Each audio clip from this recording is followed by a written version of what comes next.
Fala pessoal, tudo bem? Mais uma vez aqui hoje com o nosso Medicina com Saúde, nosso podcast que fala da área da saúde e traz informação de qualidade aqui para vocês sobre coisas médicas, não médicas, tudo que tem a ver com saúde, tá? Antes de mais nada, deixa aí o seu like, se inscreve no canal, assina o sininho, e se puder, deixa o seu comentário também, que ajuda muita gente aqui no nosso crescimento e fortalece o Medicina com Saúde. Valeu? Obrigado. Hoje eu estou aqui com uma pessoa da área da saúde. Ela é dermatofuncional, que cuida de pós-operatório e veio aqui para conversar com a gente sobre várias questões sobre o pós-operatório, incluindo a parte técnica, psicológica dos pacientes e por aí vai. Estou aqui com a Johanna Mebus. E aí, Johanna, tudo bem? Tudo certinho. Obrigada pela oportunidade de estar aqui contigo, conversar, Muito ter essa obrigado. troca ideia, essa ideia gostosa aqui, essa conversa gostosa, para trazer informação para todo mundo que te acompanha. Maravilha, Johanna, eu agradeço a sua presença e o seu tempo também. Muito bem, Johanna. E aí, me conta aí como é que é a sua história? Pode falar aí resumidamente, ou o que você quiser, o que te levou a chegar até fazer o que você faz hoje. Explica também um pouco depois o que é que você faz hoje, qual é a sua função na área da saúde. E vamos lá. A minha carreira começou como massoterapeuta.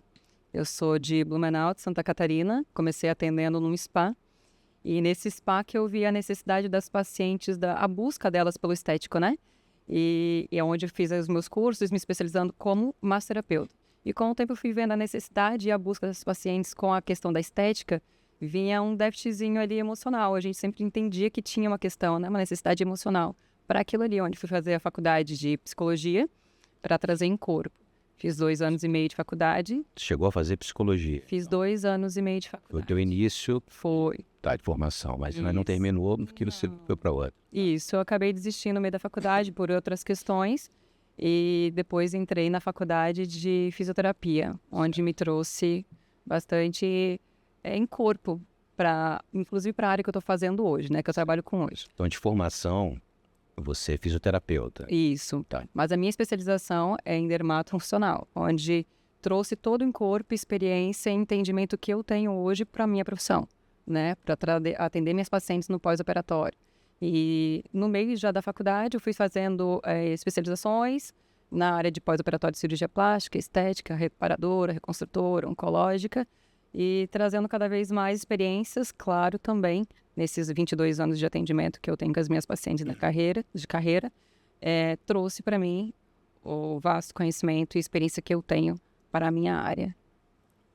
Legal, Johanna. Então quer dizer que você trabalha com pós-operatório de cirurgia plástica já há bastante tempo, né? Sim. E você trabalha com plástica reparadora e estética. Isso. E oncológica E também. oncológica. Maravilha. Então você pode falar um pouco pra gente? Você trabalha basicamente com área corporal ou facial também? Com os dois, corporal e facial. Beleza. Pós-operatório ele abrange essas duas áreas para... Eu vou te perguntar depois qual é o perfil do paciente que vai para estética e para reparadora. A gente traçar até um perfil psicológico, mas deixa para depois. Por hora, me conta aí como que é o seu trabalho, o que você realmente faz, qual é a sua técnica e o que você agrega para um paciente de pós-operatório. Você mesmo pode exemplificar que tipo de cirurgias você está mais acostumada a abordar e o que você faz de fato, como é que é o seu dia a dia e tua rotina. Certo. Qual a sua importância nesse processo todo aí? Como eu iniciei ali, né, eu tenho 22 anos de experiência na minha área e isso veio trazendo uma abordagem e um entendimento sobre a necessidade dos meus pacientes, do que elas precisam realmente no pós-operatório, para sair desse padrão de pós-operatório que a gente já conhece, né? Eu posso até exemplificar como é que é esse. Me fale sobre isso. Qual é o padrão de pós-operatório? Que a gente Isso encontra... está incluindo só gênero feminino ou masculino também? Não, no geral de pós-operatório, né? Que a gente está bem acostumado, inclusive, com profissionais da área, na minha área, né? Certo. O pós-operatório é aquele procedimento que a gente sabe que a paciente sai do centro cirúrgico, ela ganha alta no dia seguinte, 2 dias depois, enfim, ela inicia o pós-operatório dela 4, 5 dias depois, vai para a clínica com o início do pós-operatório dela. Para fazer o quê? Para fazer a drenagem. A drenagem é de 1 hora, 1 hora e meia, 1 hora e 20, né? Raramente é de 1 hora e meia. E esse é o pós-operatório tradicional. O paciente sai do centro da clínica de estética, volta para casa e lida com todo o processo de pós-operatório sozinha. E diante da dificuldade dessas pacientes que eu já venho atendendo nesses anos todos, eu desenvolvi o meu protocolo, o meu método, para trazer ainda mais segurança, mais conforto para as minhas pacientes. Meus atendimentos são domiciliares, então traz todo o suporte não só para a paciente, mas como para a família dela também, né? Porque a gente entende que a paciente, ela está ali fazendo fez o procedimento do sonho dela, para trazer aquele resultado que ela tanto busca, para levantar a autoestima dela, e ela não sabe como lidar com aquilo ali, e a família também não sabe como lidar. E diante dessas necessidades todas que a gente desenvolveu o meu protocolo, para trazer esse suporte para a paciente e para a família. E claro, trazendo também um suporte que vai fazer com que ela se sinta muito mais confortável na movimentação, as limitações de movimentação dela, na questão alimentar, postural, o que a gente pode pausar e introduzir na alimentação para trazer um resultado maior, porque a gente acha que ganhou alta, segue a tua vida e está tudo certo, não precisa fazer alimentação normal. Não é bem assim, se a gente entende que o corpo está inflamado, né? Então você também auxilia você orienta pacientes na alimentação? Isso é bom. Eu tenho uma profissional que trabalha junto comigo para isso, mas eu também trago esse tipo de alimentação porque eu também incorporo para a minha vida, porque eu acredito no resultado disso. Eu acho que a necessidade da gente trazer uma alimentação saudável para ser mais funcional para o nosso corpo é muito importante, né? E também entendendo que o processo de recuperação da paciente no pós-operatório, o corpo ele não está um corpo normal, ele está demasiado. Então a gente precisa trazer uma alimentação limpa para funcionar. O metabolismo está todo alterado, né? Exatamente, está sobrecarregado. Então o que a gente precisa? Uma alimentação limpa para conduzir essa recuperação de uma forma muito mais saudável. E claro que isso também já incorpora a parte postural, os auxílios no dreno, nas cicatrizações, os curativos. Também vem incorporando a parte da drenagem, né? Drenagem pós-operatória é muito diferente de uma drenagem estética. Então, isso também é muito importante que as pessoas entendam. Drenagem estética é uma drenagem somente para quem precisa fazer tratamento estético. A drenagem pós-operatória é manobras, tempo, estímulos completamente diferentes. Então, a gente precisa que as pessoas tenham esse entendimento para não confundir, certo? Com os atendimentos. E assim foi desenvolvido o meu protocolo, para trazer esse suporte aí. Maravilha. Gostei. Agora me diz uma coisa, mediante isso, me dá um exemplo de uma cirurgia, pode ser, tanto faz, reparadora ou estética, e exatamente o que você faz, dá o teu passo a passo que você faz depois dessa cirurgia, Pronto. Incluindo orientação com alimentação, se tem alguns casos que você tem que dar uma orientada psicológica também, ou se você chama um psicólogo, um profissional ou não. Como é que é isso aí? Isso eu queria o pessoal entendesse, entendeu? Vamos lá. Que é o pós-operatório, ele é tão importante quanto o pré e quanto a cirurgia. Com certeza. Eu sempre digo para as minhas pacientes, né, que nós somos uma equipe. O cirurgião plástico, a dermatofuncional e a paciente. Se a gente não trabalhar junto, a gente não consegue o resultado que a gente precisa. O cirurgião plástico, esse é o meu entendimento, certo? Vamos ver se faz sentido para as pessoas. O cirurgião plástico, ele é um engenheiro. Ele vai lá e realiza o sonho das pacientes, certo? A dermatofuncional é o arquiteto, que vai trazer o afinamento, que vai trazer o alinhamento, que vai trazer um pouco mais de beleza e refinando aquele corpo que está em demasiado, certo? Então, se a gente unindo o nosso trabalho, a gente consegue trazer o resultado da realização do sonho daquela paciente. Me perdoa, sem te interromper, já te interrompo. Claro, vamos lá. Depois, a gente pode entrar um pouco mais nesse assunto que você falou de sonho. Vamos sim. Eu vou te perguntar mais pra frente, porque tem um ponto que eu discordo de você, que tá muito na moda. Eu quero realizar meu sonho. É uma coisa muito ampla e subjetiva, porque o sonho da pessoa, às vezes, é em que ela reate um relacionamento que foi interrompido, um cônjuge abandonou, ela quer voltar, ou ela acha que vai ser mais feliz, vai ganhar mais dinheiro assim, sabe? Usar a cirurgia como uma bengala, né? Exato. Então a gente pode falar sobre isso depois, que é importante, que eu acho que a gente pode melhorar a vida daquela pessoa, a autoestima. Com certeza. Mas depois a gente fala sobre isso. Continua aí falando a tua rotina, que eu queria que você contasse pro pessoal. Vamos lá. Como que é a rotina, até para que as pessoas entendam e procura um trabalho como o seu, às vezes. Certo. O meu atendimento, ele começa antes da cirurgia plástica, onde eu sento para conversar com a paciente. Você fala Pré. antes, no pré-operatório. É isso, no Como pré-operatório. é que você faz isso? Você vai ao consultório do médico? Não, a maioria das vezes os pacientes me ligam, a gente senta, tem um bate-papo ali de 1 hora para eu poder entender exatamente quem é essa paciente, os hábitos alimentares dela, qual é a condição da vida dela. Não estou dizendo financeiro, estou falando sobre o dia a dia, a correria, os trabalhos dela, Estilo de... a dinâmica. Tem filho, não tem? Eu preciso entender quem é essa paciente para eu poder dar o suporte no Você pós-operatório. faz consulta online também? Faço. Perfeito. Faço É consulta. imprescindível hoje em dia, É na necessário. minha opinião. Com certeza. Isso facilita bastante o acesso, né, da paciente para a gente. Às vezes a paciente ela realmente está no trabalho dela, não tem acessibilidade de sair no trabalho. E sim, a gente já facilita isso ali, fora outras questões também. Maravilha. Então vamos lá, você faz o pré-operatório, pergunta tudo. Todo. Pergunta sobre medicamentos também, que ela faz uso ou não? Sim, inclusive da questão alimentar, a questão psicológica, emocional, a gente conversa sobre tudo isso, inclusive do funcionamento do intestino dela, que também é muito importante para o Muito. pós-operatório, Muito. né? Tá. Então a gente conversa sobre isso no pré. Durante a cirurgia, eu entro no meio da cirurgia com o cirurgião e participo do meio para o final para fazer a colocação do taping dessa paciente, que também já vem dando um auxílio para ela. O que é taping?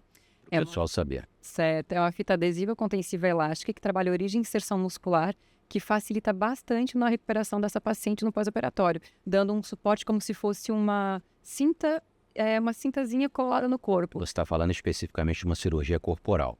corporal e facial. E facial também. Sim, corporal e facial. Então, me fala mais sobre o taping, porque o pessoal pergunta muito. É uma fita que trabalha com a origem e inserção muscular, então ela vai te dar o suporte. Ela vai diminuir os edemas, vai trabalhar a parte circulatória do teu corpo, vai te dar esse suporte como se fosse uma cinta te segurando. Então você vai se sentir um pouco mais seguro. Claro que também vai te trazer um conforto muito maior, porque você vai ficar com essa fita, que ela é hipoalergênica, né? Ela fica no teu corpo de 5 a 7 dias. Você pode tomar banho, fazendo o controle depois total, secando ela direitinho. E depois, no último dia que a gente precisar, quando eu vejo que tem necessidade de atirar, com 5 ou 7 dias, a gente tira. E essa fita, ela traz esse suporte, acelerando bastante a questão dos edemas. Uma paciente que não faz a colocação de tape no centro cirúrgico, ela vai ter um edema muito maior no corpo dela, um inchaço muito maior também, né? As hematoses serão maiores. Então, o que a gente faz? A aplicação do tape, quando a gente tira isso, o corpo ele fica muito mais limpo.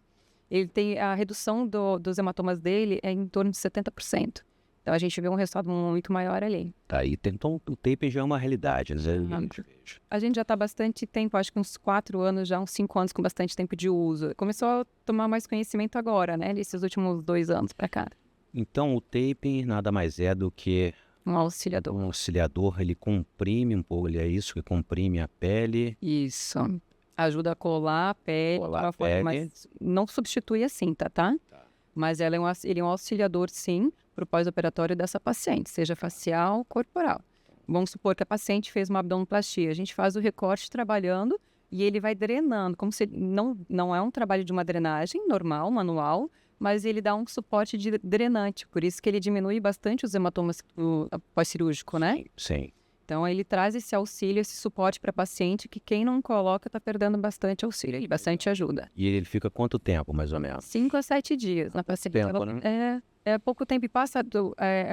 Por mais que é pouco tempo, ele traz um resultado muito bacana. Tá. Né? A gente tem uma diminuição grande dos hematomas ali. Claro que também diminui a chance de fibrose, que isso é muito importante para a gente, que a gente não quer, tudo que a gente não quer na nossa paciente. Isso é um fato. Né? E acontece, né? Muito. E outra coisa, agora é uma dúvida minha.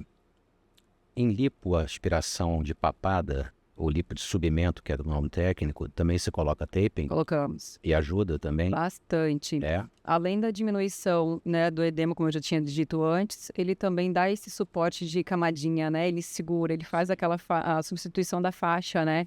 Que não substitui 100% a faixa, mas ele dá esse suporte. A paciente, ela fez uma lipo de papada com o doutor hoje, certo? Ela vai fazer o tapezinho, vai usar em casa a faixinha, certo? Para fazer a compressão e a colagem o mais rápido possível. E também para diminuir os edemas ali e diminuição da chance de fibrose futuras. Então, a gente colocando o tapezinho, se ela precisar fazer qualquer questão, vai trabalhar ou precisa tirar a faixa porque está atrapalhando, tem uma reunião, ela tira a faixa e fica com tape. Fica com tape. Terminou a reunião, ela coloca a faixinha de novo e segue. Legal. Johanna, me conta uma coisa. Então, você parou aqui na parte em que você fez o pré-operatório, conversou com a paciente. Então, entramos no Se intro. foi necessário consulta online, daí foi junto com uma paciente lá no dia da cirurgia, com o cirurgião também, com a equipe toda, né? Colocou o taping, aí a paciente foi operada, teve alta. Isso. E aí, como é que começa o seu trabalho nesse pós-operatório? E aí começa a parte mais linda do trabalho, que é... Me conte sobre isso. Eu entro na casa da minha paciente, dando todo o suporte que ela precisa.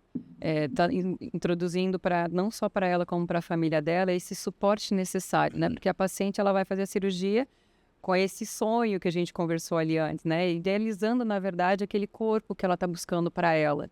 Porque o sonho é individual, certo? Sim. Então, a idealização do corpo dela é aquele ali. Por isso que ela buscou aquela cirurgia plástica para trazer um pouco mais de contorno para o corpo dela. Então, ela fez o procedimento, ela idealiza aquele resultado, só que ela não tem noção do que vem pela frente, de quais são os processos que estão ali para ela passar nesse pós-operatório.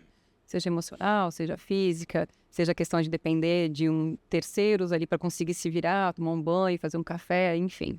Então, ela precisa desse suporte. Quem vem trazendo esse suporte sou eu, trazendo as orientações de como ela pode conduzir essa situação.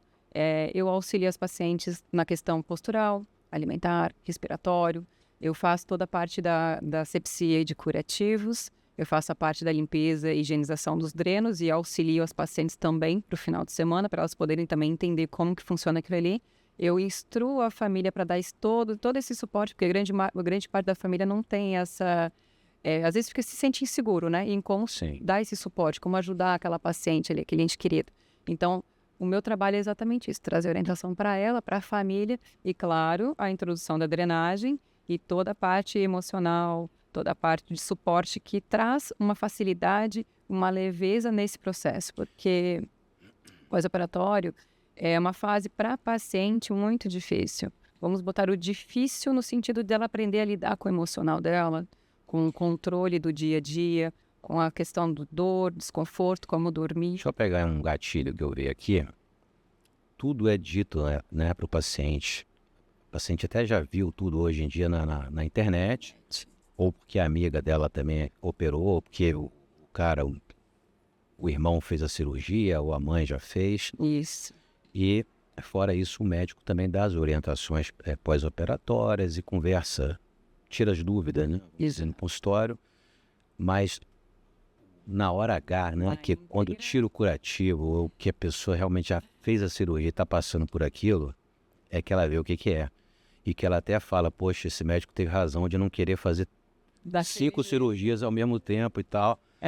Estou dizendo que é errado, que é certo. Estou só comentando que é uma frase que eu ouço, ainda bem que isso fez só 2. Exatamente. Então você entra nessa hora e dá uma ajuda também. Me fala aí, você está falando aí que você faz a drenagem em casa, cuida de curativos como dreno e dá orientações e tudo mais. Eu trago esse suporte, né, para tornar esse pós-operatório da paciente, que é cheio de dúvidas, de uma forma muito mais sutil. Ela não precisa sofrer, ela não precisa ser pesado e dolorido nessa fase de recuperação, que a gente sabe que vai durar um tempinho ali. E nem todas elas estão preparadas emocionalmente para isso. Então, eu chego para trazer um suporte para ela, para tornar esse processo de uma forma muito mais sutil, muito mais leve, para que ela se sinta mais segura e amparada. É isso que eu venho trazer para ela. Então, esse processo de recuperação para ela é necessário. Ainda mais quando elas não têm entendimento do que realmente vem, né? Certo. Porque a questão emocional também mexe muito, a balança bem essa questão. Hoje em dia, nós, cirurgiões, a gente não... Quando eu digo cirurgião, anestesista, toda a equipe, né? Sim. A gente não quer só fazer uma boa cirurgia. A gente quer fazer uma boa experiência. Isso. Quer acordar bem, não vomitar, não enjoar, ir para casa, tentar minimizar a dor o máximo possível. Eu tive um anestesista que esteve aqui, no programa anterior, ele falou sobre isso. Sim. Tá? Bom, que bom. Então, você vai lá na casa da pessoa, auxilia, orienta e tal. Eu queria te fazer uma pergunta. Diga. Você acha que a paciente tem atualmente feito de errado em termos de aceitação de pós-operatório, se comparando com a colega ou com o que ela vê na mídia social? Entendeu a pergunta? Entendi. Se ela aceitasse que ela foi submetida a um trauma, mesmo que intencional, né? Foi escolha dela. E se ela aceitasse que isso vai gerar dor, vai gerar equimoses. Na vida dela, né? Mas processo. e naquele período ela vai ter que sofrer um pouco ou não. O que você acha que pode ajudar essas pessoas a entender isso e ter uma experiência melhor, com mais qualidade e não sofrer tanto psicologicamente? Certo. Primeiro entender Pela que sua experiência aí. primeiro entender que ela é diferente de... Ninguém é igual a ninguém. O pós-operatório da minha vizinha é diferente da minha amiga, que vai ser diferente para mim. Cada um vai fazer o procedimento que precisa fazer para si, ou que acha necessário fazer para si, conversando com o seu cirurgião. Nenhum pós-operatório é igual, nenhuma cirurgia é igual, e o sonho da minha paciente é um, o sonho de uma outra paciente é outro. Digo sonho nessa questão de realização desse procedimento, né, no procedimento cirúrgico. Então, as primeiras pacientes, elas precisam entender que elas são individuais. Exatamente assim como o meu pós-operatório faz, individual. Para cada paciente é um método. O método é o mesmo, mas eu preciso entender quem é aquela paciente para a gente conseguir dar um atendimento específico para cada pessoa. E é exatamente isso que ela tem que entender, que a cirurgia dela é individual, que a vontade e os sonhos dela são individuais, e entender que se aquela cirurgia que a minha vizinha fez não vai ser satisfatório para mim também. Então, entender essa individualidade. E também ter a consciência de que o procedimento de uma cirurgia, ele precisa ser muito bem consciente, tem que ser muito consciente, tem que ser muito conversado, tanto com você, com o cirurgião, com o seu parceiro que vai estar te dando esse suporte, para ter esse entendimento do que vem pela frente. Eu estava conversando isso com um colega cirurgião que esteve aqui também, e a gente falou muito sobre isso. Partiu até dele, ele falando, o que deve fazer hoje em dia quando o paciente já chega... Idealizando já. E com os diagnósticos, ou com eu quero fazer isso porque eu vi e tal. A gente tem que trazer o paciente e ter uma conversa com o paciente, tanto no pré quanto no pós-operatório. Trazer para a realidade dele, para o corpo dele, biotipo dele, para tudo que... Isso. Estou te falando qualquer pessoa da área de saúde. Sim. Não é um médico, muito menos o cirurgião plástico. Tem que trazer. Isso. Conversar com a pessoa e mostrar o que está rolando na rede social aí. Pode não servir para você. Com certeza. Entendeu? Ou pode servir, não sei. Mas... O segredo é a gente não usar o outro como exemplo, né? Não porque os bons exemplos, eles precisam ser seguidos, mas quando a gente mexe com o nosso corpo, eu acho que a gente tem que ter um cuidado maior em relação a isso. Uma consciência maior em relação a isso. Porque nem sempre o resultado do outro vai ser igual ao seu. Nem sempre o procedimento que o outro fez ou o processo que ele está passando vai ser igual. Então, vamos botar essa expansão de informação e excesso de internet e informações, às vezes, do mesmo jeito que facilita, pode também atrapalhar, né?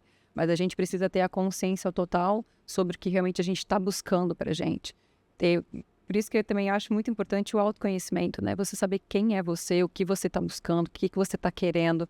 Entender primeiro quem é você, para você poder saber, ter a segurança e a certeza do que vem pela frente, do que você vai passar a informação para você como cirurgião, né? Então eu preciso me expor direitinho e expor para ti o que eu estou buscando, para que você compreenda perfeitamente isso.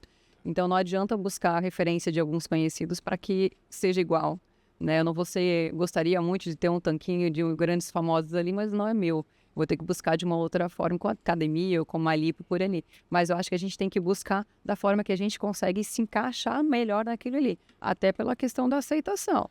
Porque a parte emocional e a questão da aceitação no pós-operatório logo imediato não é fácil emocionalmente para os pacientes, não. Não, Johanna, não é fácil. Concordo com você plenamente. Principalmente tratando-se de cirurgias na face. Às vezes a pessoa pede por aquilo, mas quando bate o olho no espelho... O que eu fiz da minha vida? É assim, a primeira fase... Tem que ser bem conversado antes, entendeu? É engraçado porque eu brinco com as minhas pacientes, né? Que elas têm as três fases do desespero do pós-operatório, né? Imediato. Primeiro o arrependimento, né? Nos primeiros 3 dias ele vem arrependimento. Meu Deus, o que eu fiz da minha vida?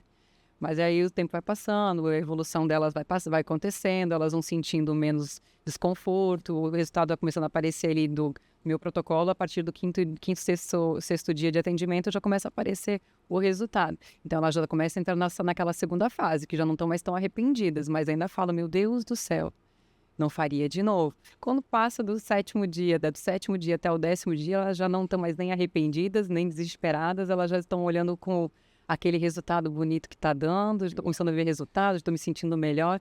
Então aí vem aquela fase Ainda tem os familiares, a família, amigos que falam, nossa, para que você foi fazer isso? Tem. A pessoa fez isso porque ela estava incomodada com alguma coisa. Se ela tem a possibilidade de melhorar Justo. qualquer coisa na vida dela de uma forma séria, por que não? A cirurgia plástica está ali para isso, né? Tá aí. Para trazer essas correções que a gente acha necessário para a gente. Então, eu sou super a favor da cirurgia plástica. Eu acho que a cirurgia plástica ela tem que ser feita consciente. Né? A gente tem um vasto caminho na cirurgia plástica que pode ofertar vários tipos de procedimentos para trazer uma melhora para a gente. Nada melhor do que a gente poder se sentir confortável com aquilo que a gente está vendo. Né? Então, se eu tenho uma questão e eu quero melhorar, eu vou buscar um cirurgião para trazer essa melhora para mim, esse bem-estar para mim. Sim, eu diria que é um investimento. Eu também digo. É um investimento, com certeza. É um bem material, né? Não estou dizendo que você botar um silicone, a gente vai considerar como um bem material que você não vai poder vender ele depois, vamos dizer. Sim. Tô brincando, é claro. Mas se vai te fazer se sentir melhor. Mas é como se estivesse comprando aquela casa que sempre quis, ou... Isso.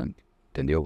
É um investimento na gente. Carro, mas um investimento que a gente tem. Se eu vi uma palestra de um psicólogo americano uma vez, o único investimento que a gente faz, que a gente não enjoa, é o que a gente faz em nós mesmos. Seja você modificando o seu corpo na academia, uma alimentação boa, melhorando a tua saúde, seja fazendo uma plástica, mudando o formato de alguma coisa que está inestética, que te incomoda. Esse você não enjoa nunca. Conhecimento, autocuidado, isso não deve ser nenhum arrependimento, na verdade, se for bem consciente, porque é um investimento que a gente faz para... E tem que ser bem conduzido, né? Com certeza. Aí vamos lá, só para finalizar então, esse tópico aqui, na minha cabeça, você tá lá com a paciente no pós-operatório, o paciente teve alta, o médico deu alta e aí, acabou. Isso, aí eu entro na casa da paciente trazendo todo esse suporte, né, todas as orientações, suporte alimentar, postural, respiratório, toda a parte também dos movimentos que ela pode fazer dentro da casa dela, como ela vai lidar com esse procedimento, né, com essa fase de pós-operatório que não é fácil os primeiros dias, né, que tem a questão do emocional que fica extremamente abalado. Então, tudo isso eu vou dando suporte, inclusive para o emocional. O corpo não está funcionando direito hoje, o intestino demora para começar a funcionar nos primeiros dias, elas ficam totalmente desesperadas. Eu já venho trazendo suporte, orientação para elas irem entendendo e acalmando e respeitando o processo de recuperação, né? Que tem que ser respeitado. Então, todo esse suporte eu vou trazendo para elas, incluindo já com a drenagem também, e o acolhimento para ela, para a família, também faço ajuda, eu auxilio elas no primeiro banho, para que elas entendam como que funciona, tem as suas limitações, não poder simplesmente tomar banho sozinha, de ficar em pé no banheiro trancado, tem que deixar a porta aberta, porque se passar mal, pelo menos pode baixar a pressão às vezes, é super normal, deixa a porta aberta para alguém te dar um suporte. Então, todas essas orientações eu passo para elas e também me deixo bem acessível mesmo depois do atendimento delas. O telefone fica à vontade, elas me ligam a hora que elas precisam, qualquer situação que aconteceu. E esse suporte eu vou dando para elas até o 15º dia, que o meu protocolo são 10 dias imediato e os últimos 5 dias a gente vai fazendo o trabalho do desmame. Então, eu estou sempre dando esse suporte e auxílio para as minhas pacientes, inclusive com a questão de placas, de cintas, a questão da segunda readaptação da alimentação, que a gente faz uma reeducação alimentar nesse período. Então, todo esse suporte é dado para elas para tornar esse pós-operatório muito mais leve, juntamente com toda a orientação que eu também passo para o meu cirurgião. Eu passo para os meus cirurgiões parceiros, eu passo a evolução dessa paciente. Então, a equipe que eu falo, que é o cirurgião, a dermato e a paciente, ela é acompanhada, ela é informada, ela está sempre orientada em todo o processo daquela paciente. Então, ela não está sozinha nesse processo de recuperação, né? Não, legal. É muito importante esse trabalho que você faz. Você auxilia muito ao médico, né? E ao paciente. Eu sou os olhos do cirurgião fora. Isso aí. Clínica, né? E aí, vamos lá. Me fala um pouco sobre a alimentação do paciente no pós-operatório. Me fale assim, não precisa ser tão técnica nem nada. Eu sei que você tem profissionais que trabalham com você, mas também deve ter a sua experiência, que você falou até que traz isso para a tua vida pessoal, né? Traga, sim. Me diz o que você acha que é importante o paciente evitar de alimentação num pós-operatório, qualquer cirurgia, tá? Não importa qual. Sim. Ou do que é importante ele ingerir, por exemplo. Vou dar um exemplo aqui. Tem gente que resolve fazer uma dieta restritiva num pós-operatório onde que para cicatrização a pessoa precisa de proteína, concorda? Concordo. Então me fale um pouco sobre isso aí, como é que você orienta as pessoas Eu passo para as minhas nessas pacientes. da alimentação aí? Certo. Eu passo para as minhas pacientes exatamente aquilo que eu acredito e aquilo que eu estudo, né? Então, eu busco informação sobre alimentação porque eu também tenho as minhas restrições alimentares. Eu já faço uma reeducação alimentar já há mais de 10 anos para a minha vida por questões de saúde. E eu vi que, com o tempo, isso foi trazendo uma melhora para a minha saúde. E isso fui conversando com profissionais da área, nutrólogos, né, nutricionistas, inclusive com nutricionistas que trabalham também com a dieta do tipo sanguíneo. E isso e é específico para aquela paciente. Por isso que eu, lá no início do pós-operatório, eu sento no pré-operatório, sento para conversar com a paciente para entender, inclusive, as restrições alimentares que ela tem. Dieta do tipo sanguíneo. Exato. Fale um pouquinho sobre isso. Cada tipo sanguíneo tem os seus alimentos que são neutros, né? São os benéficos, os maléficos e o neutro. Então, a gente traz para um tipo A, certo? O tipo sanguíneo A, independente do fator RH ser positivo ou negativo, isso não interfere, é o tipo sanguíneo A. A gente faz o quê? A gente vai tirar alguns alimentos que são maléficos. A gente mantém os benéficos e os neutros. Então, a gente libera esse tipo de alimento. Para o tipo A carne vermelha é extremamente maléfica. Então, eu não vou trazer esse tipo de comida para aquela paciente, certo? Então, a gente vai adaptando aqueles alimentos, a fruta, verdura, legumes e proteínas para aquela paciente daquele tipo sanguíneo. Também com a questão da necessidade do corpo dela. Então, a gente tem que respeitar isso. O que eu faço muito com as minhas pacientes, se a paciente está no pós-operatório, o corpo dela está totalmente demasiado, o corpo inchado, demasiado, o metabolismo lento, que a gente sabe que demora alguns dias para ele começar a funcionar direito. O que eu faço com o metabolismo desses? Eu vou encher a paciente, fica à vontade, coma lá uma feijoada, coma uma carne, enche de pão. Faço isso com a minha paciente, eu não posso fazer isso. Se aquele metabolismo está extremamente sobrecarregado, o que eu faço com ela? Eu tenho que trazer uma alimentação extremamente nutricional, extremamente cheia de vitaminas e nutrientes para aquela paciente naquele processo, que vai vai limpar aquele organismo e acelerar o metabolismo dela. Com o quê? Com alimentos limpos. Fruta, verdura, legumes e proteína. Então, eu faço esse tipo de alimentação. A gente vai tirar o quê? Se o corpo está inflamado, o que eu faço? Eu coloco mais alimento que vai trazer uma inflamação celular, ou eu tiro esse alimento que vai causar uma inflamação celular? Eu tiro para eu conseguir fazer com que aquele corpo consiga desinflamar o mais rápido possível e acelerar aquele metabolismo. Beleza. Dá um exemplo, então, de alimentos que você tira no pós-operatório. Depois me lembra de eu te contar uma mini historinha minha com um paciente que faz sentido aí. Dá alguns exemplos para o pessoal. Minhas pacientes ficam malucas quando eu digo isso, porque ninguém quer tirar, né, o pãozinho do café da manhã, mas é pão, é glúten, é lactose. A gente tira esse tipo de alimento, porque ele vai trazer uma inflamação. O que a gente faz? A gente substitui. Tanto que eu passo receitas de alimentos, elas podem fazer o pãozinho delas todo dia de manhã. Pãozinho de frigideira, questão de 3 minutos, 4 minutos está pronto. E é um pão saudável, que não vai trazer inflamação para aquele corpo.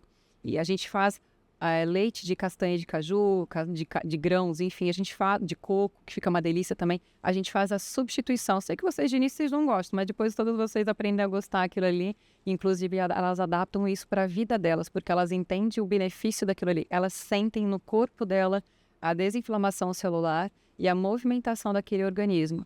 Então, isso é muito vivo para elas, né?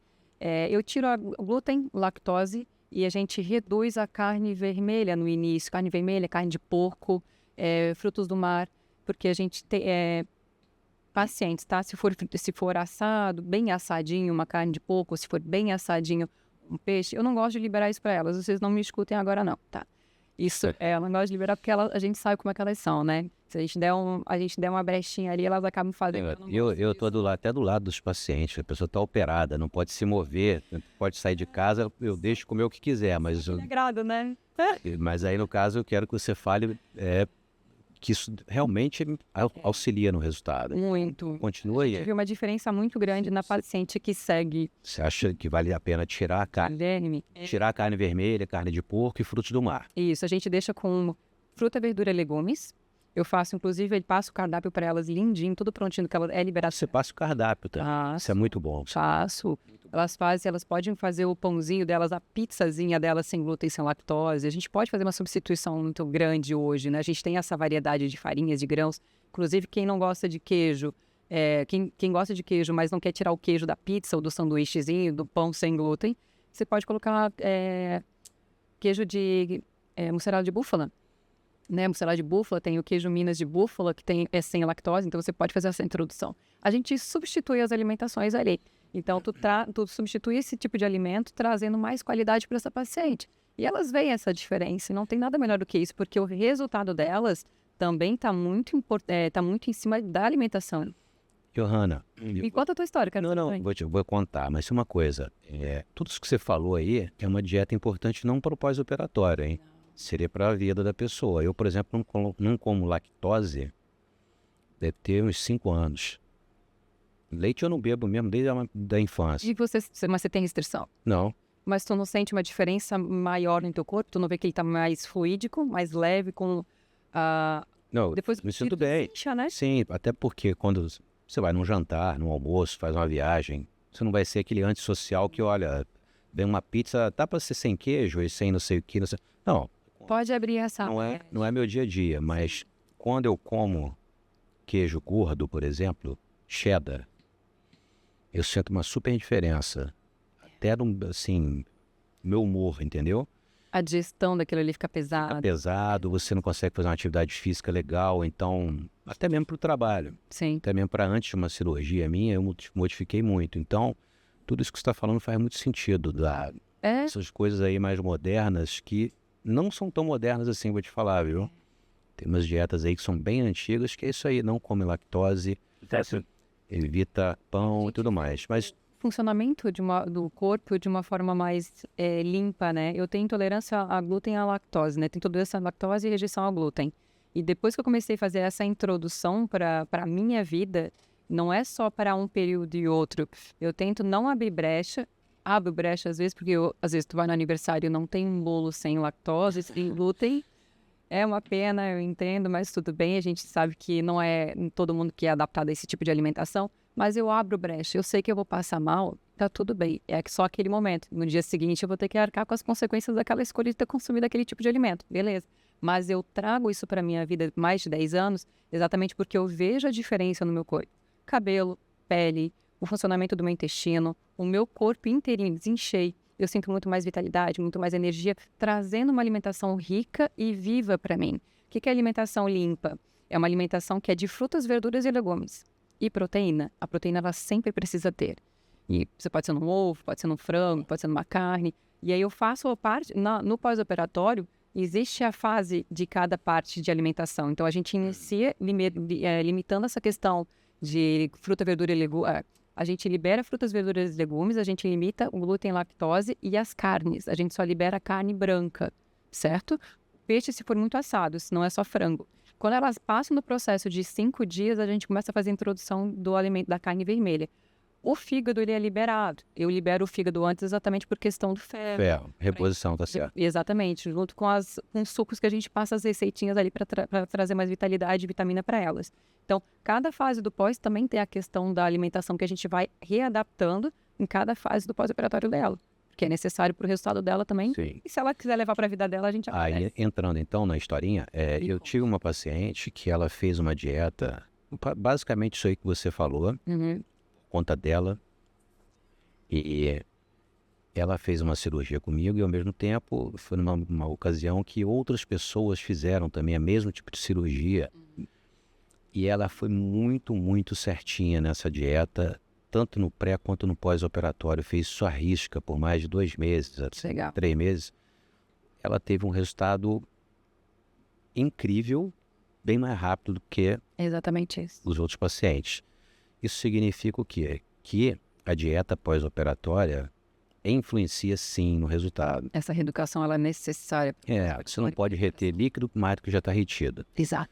Aumentar a inflamação do corpo mais do que já está super inflamada. Exatamente. Por causa do trauma cirúrgico. E manter o intestino funcionando o melhor possível, já que ele está preso por conta da cirurgia também. Então, isso aí que você faz é muito interessante. E não é maravilhoso, doutor Guilherme, o senhor olhar para sua paciente daqui a alguns anos e ver que ela manteve exatamente essa instrução alimentar ali, essa introdução alimentar para ela, e o resultado da cirurgia que o senhor fez Está mantido. está mantido. É o melhor dos mundos. Eu tenho o maior prazer de olhar para minhas pacientes e ver que elas estão mantendo aquilo, o teu trabalho e o meu trabalho. Sim. E a realização daquele objetivo delas, que é o procedimento cirúrgico. Johanna, saindo um pouquinho do assunto, Vamos lá. falando sobre nutrição um pouco, Né? eu acho que o indivíduo hoje em dia ele tem que fazer uma dieta que é para o resto da vida. A não ser que ele esteja com alguma doença, né? Em diabetes, está com hipertensão, tá com problema cardíaco. Caso contrário, eu acho que a pessoa tem que fazer uma dieta e fazer atividade física. Eu gosto de chamar reeducação alimentar. Educação alimentar, é isso aí. Que dieta a gente faz por um período curto. E dieta tem a ver com restrição, exatamente. É uma reeducação alimentar que é para sempre, que se você for para Portugal, vai ter essa comida lá, se for para Jamaica, vai ter lá. Vai ter essa acessibilidade, com certeza. Então, procuro comer coisas que vão ter em qualquer lugar do mundo que você for e para sempre. Isso. Então é muito importante mesmo a dieta, porque você vê nas pessoas o inchaço melhorar, tá? Para quem fez a cirurgia, melhorar mais rápido. E para quem não operou, você vê pessoas retidas. Quando é mulher com celulite, às vezes não é celulite. Processo inflamatório. Processo inflamatório é edema. Aí você vê, ela toma refrigerante pra caramba, entendeu? Come muito doce. E aí, eu falo, já que a gente tá falando de dieta, eu acho muito legal isso aí mesmo. Sim. É como o senhor falou ali antes, na questão dessa diferença de recuperação da paciente que faz a alimentação limpa e quem não faz. Eu vejo isso gritantemente com as minhas pacientes. Quando elas fogem, porque o corpo fala. Como eu já estou acostumada já há 22 anos trabalhando com isso, trazendo uma alimentação, trazendo esse protocolo bem certinho para as minhas pacientes, se elas seguem à risca, como o senhor falou, não tem como não dar certo, não tem como não ter resultado. E quando a paciente ela dá uma pisadinha fora, o corpo mostra gritantemente. Mostra porque o corpo está inflamado e com o metabolismo extremamente alterado. Assim como também não está no processo de desinflamação, quando ele dá uma inflamada com alguma alimentação que não era para estar entrando, ele mostra também na hora. E claro que faz a diferença depois no resultado. A gente vai ter que dar uma intensificada na drenagem, nos estímulos ali, para a gente conseguir fazer a eliminação dessa toxicidade que trouxe ali com aquela alimentação. Então, o que a gente faz? Manter essa alimentação até o final do pós-operatório. Se a paciente levar isso para a vida dela, a gente super agradece. Mas elas precisam ter a consciência. Se ela levar isso para a vida dela, ela fez 2 procedimentos. A cirurgia plástica e ainda ganhou de brinde uma qualidade de vida maior. Um lifestyle diferente. Então. E me diz uma coisa aí. O que você acha sobre bebida alcoólica no pré e no pós-operatório? Sua experiência? A gente sabe que o álcool... Isso é importante, que os pacientes me perguntam muito. E a pessoa com ansiedade vai beber, ou antes ou depois, sei lá. Isso é uma questão que eu brigo bastante com as minhas pacientes, porque eu brigo com elas. Eu sou muito acolhedora, muito amorosa com elas, mas eu também brigo com elas, porque é um processo que... A gente sabe que o álcool ele não favorece nada no processo cicatricial, certo? Correto. Então, se eu estou precisando acelerar o processo cicatricial natural do corpo, que o corpo já faz isso naturalmente, e a gente faz os estímulos também com pós-operatório para trazer uma recuperação mais acelerada, por que eu vou fazer a introdução de uma bebida alcoólica? Isso eu deixo super claro para... nem um drinkzinho. Não, nem um drinkzinho.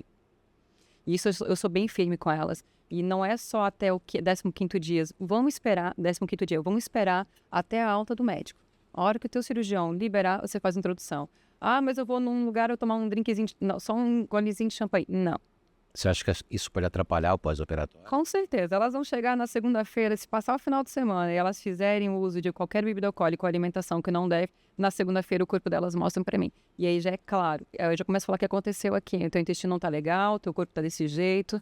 O corpo fala, o corpo mostra. E é onde elas acabam falando. Fizeram o consumo. Então eu não sou a favor de bebida alcoólica durante o procedimento de recuperação do corpo delas no pós-operatório. Eu acho que nenhum paciente deveria ter... Todo paciente deveria ter a consciência disso. E nenhum paciente deveria fazer o uso sobre a bebida alcoólica nesse período. O corpo está extremamente necessitado ali. Ele está uma esponja. O que eu colocar ali para dentro, ele vai absorver. Então, qual é o teu conceito agora? Trazer uma alimentação limpa, trazer um consumo de bebida limpa? Ou a gente vai intoxicar e estragar essa recuperação ali? Vamos cuidar desse corpo? Vou te falar. Eu te confesso que me dá pena, eu libero, tá? Mas assim... Gente, não faça isso. Não faça isso. Não faz isso que eu tô aqui.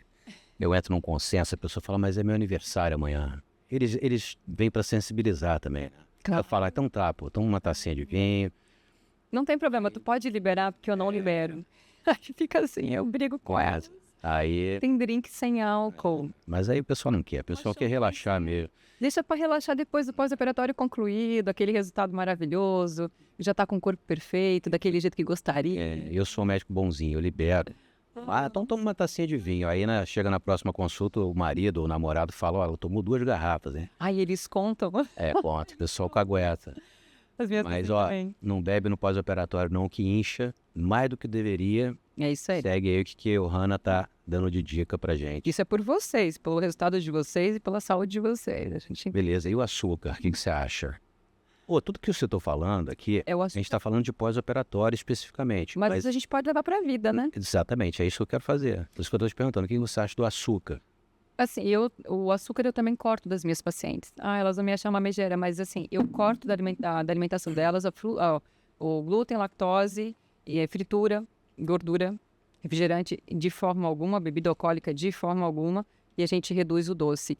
A gente tem tanta alimentação cheia de sucralose, enfim, que pode trazer essa saciação para elas, tâmara, frutas, mel, melado. A gente pode encorpar esse tipo de alimentação, a gente pode encorpar isso para saciar a vontade de um doce. Sim, uma tâmara é muito bom para isso. Maravilhoso, super natural, né? É o que eu passo para minhas pacientes, tá com vontade de um doce? Elas falam, elas mandam mensagem, Ju, tô louca para comer um doce. Eu entendo a necessidade do corpo, não tem como não.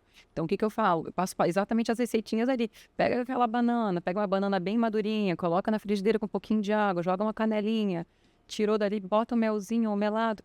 Pronto.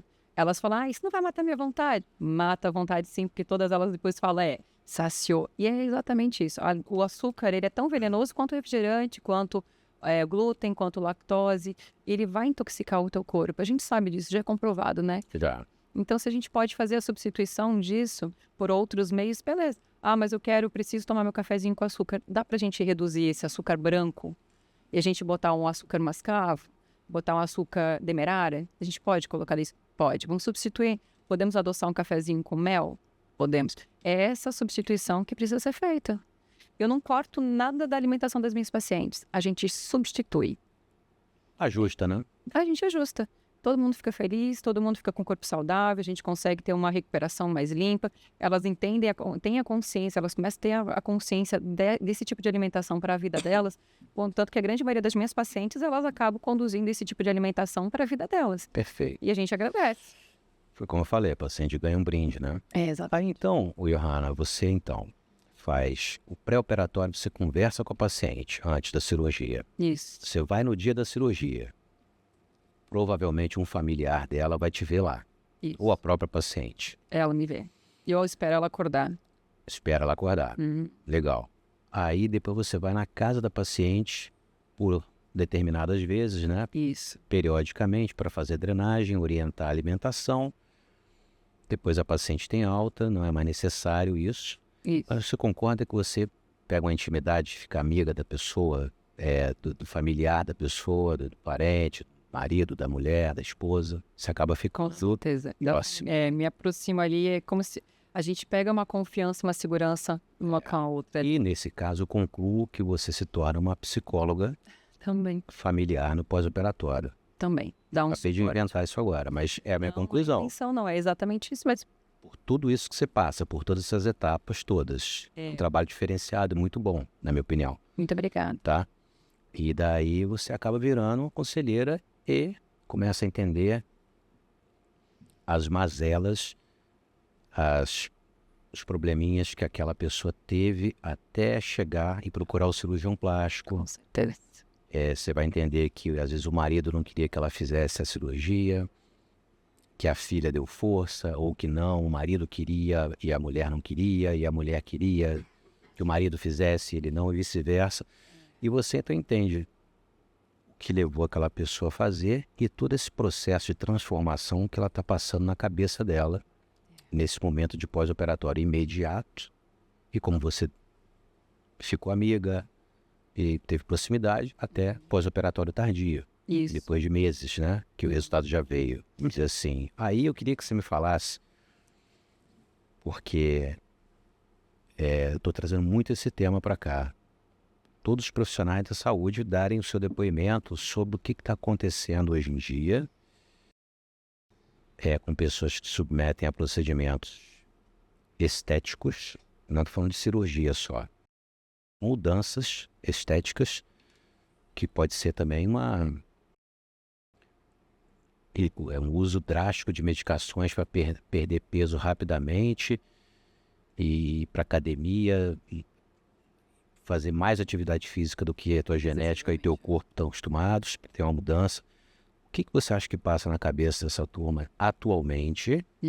E vamos mesclar isso ainda com o que é oferecido nas redes sociais, com a expectativa das pessoas aí, porque isso é uma coisa que está sendo um ponto muito desafiador para a gente, entendeu? Com tudo isso. Fale um pouco sobre isso aí, livremente, você gostaria de falar. Essa questão de eu entrar na casa da paciente, a gente cria uma afinidade, porque eu estou ali dando suporte num momento muito pesado para ela. Eu digo muito pesado, não é que, né, é um processo que ela sai do normal dela, né? Então ela se depara com várias questões ali de dor, de limitação, de desconforto, de insegurança, enfim. Então a gente cria, sim, essa afinidade por eu estar dando esse suporte, essa segurança para ela e para a família dela. Então eu acabo conhecendo minhas pacientes não só com pós, mas também emocionalmente. A gente conversa sobre várias questões. É disso que eu quero que você fale. E eu gosto dessa parte, tanto que eu estudo sobre autoconhecimento, exatamente para poder trazer esse suporte para as minhas pacientes naquele momento, naquela necessidade dela. Sempre atrás de uma cirurgia plástica tem uma questão emocional. Elas não vêm buscar porque elas estão no ápice da relação ou da vida, porque não é só não estou falando uma questão de trabalho e tudo mais, estou falando da questão emocional. Ela não está se sentindo feliz, está insatisfeita com alguma questão, está com problema no relacionamento, ou está insegura, ou está... Autoestima lá embaixo. Autoestima lá embaixo, eu vou buscar uma cirurgia. E aí eu vou botar uma pimentinha aqui. Aí vem um sonho. O sonho de eu ter visto uma modelo na televisão, ou o sonho da minha vizinha ter feito, ou o relacionamento de margarina que a gente vê pelas redes sociais. Relacionamento de... absurdamente por ali, que na verdade não é bem assim, nem tudo que a gente vê é exatamente aquilo. Então é onde eu sento para conversar com as minhas pacientes e entender o porquê ela chegou no ponto de fazer uma cirurgia plástica. Lembrando que eu não sou contra a cirurgia plástica, eu sou extremamente a favor da cirurgia plástica, desde que seja feita conscientemente. Tem sempre meu apoio, eu sempre converso, incentivo para que elas busquem um excelente cirurgião com bastante referência, que vai trazer aquela realização do sonho dela, certo? Mas eu também gosto de entender o que está por trás disso. E aí eu converso com elas para entender. Sempre vem uma questão ali, ou porque está com um problema no casamento, ou por questão de baixa estima. E a gente vai tentando trazer um autoconhecimento, a gente vai tentando trazer um entendimentozinho. Eu sempre gosto de usar exemplos, né? Com as minhas pacientes, porque como eu acho que o autoconhecimento é exatamente isso. Eu, como pessoa, também precisei de buscar autoconhecimento, começar a fazer constelação e terapia lá atrás, alguns anos atrás, para conseguir ter o entendimento que eu tenho hoje, para eu ter essa consciência emocional que eu tenho hoje com a minha vida, com as minhas questões e com o meu trabalho. Então, isso me fez ter um entendimento muito maior sobre o outro, né? A gente reflete muito aquilo que a gente tem dentro da gente. Por isso que a gente precisa tomar bastante cuidado com o que eu tenho, o que eu sou. Olhar primeiro para você, buscar por você. Não para agradar ninguém, não para satisfazer ninguém, não se trair por ninguém. Mesmo você querendo dizer, não, Guilherme, eu não quero que bebas do meu copo, eu vou lá e te dou o copo. Isso é uma forma de traição com você mesmo. Quando a gente começa a se sentir seguro, a gente tem entendimento sobre as nossas questões, sobre quem é a gente perde o medo de se posicionar para não perder a pessoa, para não magoar a pessoa, e a gente começa a ter o entendimento, não, eu estou me respeitando. E quando a paciente ela começa a ter, ou as pessoas começam a ter o entendimento de que elas precisam ter autoconhecimento sobre quem elas são, o que elas querem, o que é o certo para elas, e se posicionar sem medo de perder ninguém, aí começa a diferença e a modificação na vida delas. E isso encopa nas minhas pacientes. Perfeito. Aí eu queria falar de uma forma geral. Diga. Doutor, eu vim aqui para realizar meu sonho. Ou então, chega para o personal trainer, eu vim aqui para realizar o sonho. Eu quero ficar forte e competir no Mr. Olímpia, tá? Porque eu vi aí que você tá treinando um cara que E o cara foi quase campeão lá do Mister Olímpia, tá? Ou então, doutor, eu vim aqui para realizar o meu sonho porque eu vi um resultado que eu adorei que isso fez na minha amiga. Mas aí você vai estar exemplificando o exemplo, vai estar usando o exemplo do outro, né? Então, e outra, realizar um sonho é uma coisa muito profunda, Muito individual. né? Um sonho envolve muita coisa, envolve, pô, tem um sonho de ter uma profissão tal, tem um sonho de Viajar para tal lugar. ter uma família, viajar para tal lugar. Ou, poxa, estou muito chateado porque minha mulher me largou, ou estou muito chateada porque meu namorado me largou. E aí eu vou Usar dar uma mudada aqui para ver se ele volta, entendeu? Ou então isso vai me abrir portas para o trabalho, no emprego e tal. Nem sempre é assim, né, Ana? Pode até ser, tá? Tem pacientes que falam, você realizou meu sonho e tal. Mas a gente não é mágico, a gente está lidando com o corpo humano, o sentimento. os sentimentos, com a psique humana, principalmente com a integridade física das pessoas, entendeu? Então, o que você vê, tenta ser agora objetiva no que você vê nos seus pacientes de pós-operatório atualmente, não de 10 anos atrás, porque mudou muito.